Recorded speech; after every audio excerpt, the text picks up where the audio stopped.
Donc concrètement, qu'est-ce que veut dire la perte de la moitié des capitaux propres?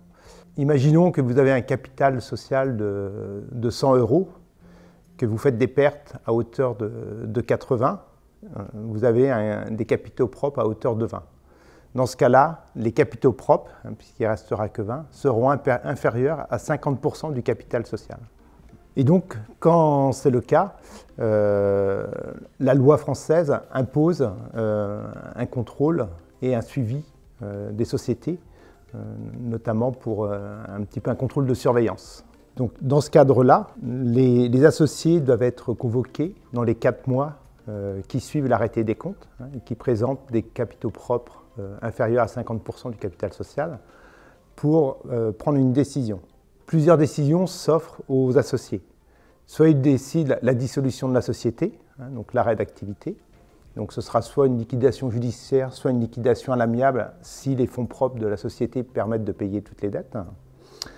Soit elles peuvent décider la poursuite de l'activité, et ce pendant 2 ans. Au bout de ces 2 ans, la société, donc soit elle a réussi à refaire des résultats qui lui ont permis de remonter ses capitaux propres à hauteur de son capital social, soit les capitaux propres sont toujours inférieurs à 50% du capital social. Dans ce cas-là, il existe plusieurs mesures de gestion que vous pouvez voir avec votre expert comptable pour régulariser la situation. Soit vous avez fait des apports en compte courant dans la société, et donc vous pouvez par un mécanisme remonter ces comptes courants au niveau de vos capitaux propres. Ce qui vous permet, c'est-à-dire que si par exemple vous avez 50 en compte courant, si vous voulez remonter en capital social, du coup ça va faire 150 en capital social et vos capitaux propres seront à hauteur de 70. Là, dans ce cadre-là, on sera toujours inférieur à 50% du capital social. Enfin, on risque d'être inférieur. Et c'est ce qu'on appelle le coup d'accordéon. On refait après une réduction de capital pour que les capitaux propres soient au moins égaux à 50% du capital social. Les autres mesures que l'on peut faire également, c'est s'il y a des réserves ou des primes d'émission, c'est de remonter ces réserves et primes d'émission dans le capital social. Donc là, c'est pareil, c'est un acte juridique qui permet d'intégrer et les réserves et les primes d'émission au capital social. Et puis ce que je disais tout à l'heure, c'est que si vous faites des bénéfices, effectivement, les bénéfices vont permettre d'augmenter les réserves.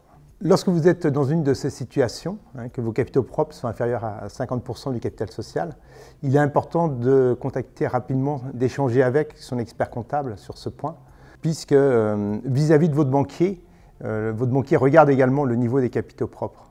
Et si vous avez des capitaux propres qui peuvent être même inférieurs à 0, ce n'est pas très bon si vous avez besoin d'emprunter ou autre, alors que vous pouvez avoir par exemple des comptes courants importants, puisque vous avez pu injecter de la trésorerie dans les comptes courants. Du coup, c'est important de contacter votre expert comptable pour qu'il vous conseille, notamment pour réinjecter et remonter ces capitaux propres au niveau du capital social. L'autre point important, c'est également que si la société rencontre des difficultés, puisque si elle accumule les pertes au fil des années, c'est également de consulter son expert comptable pour analyser le dysfonctionnement dans l'exploitation, savoir d'où viennent les anomalies ou autres, et de revoir peut-être le modèle économique également de votre société.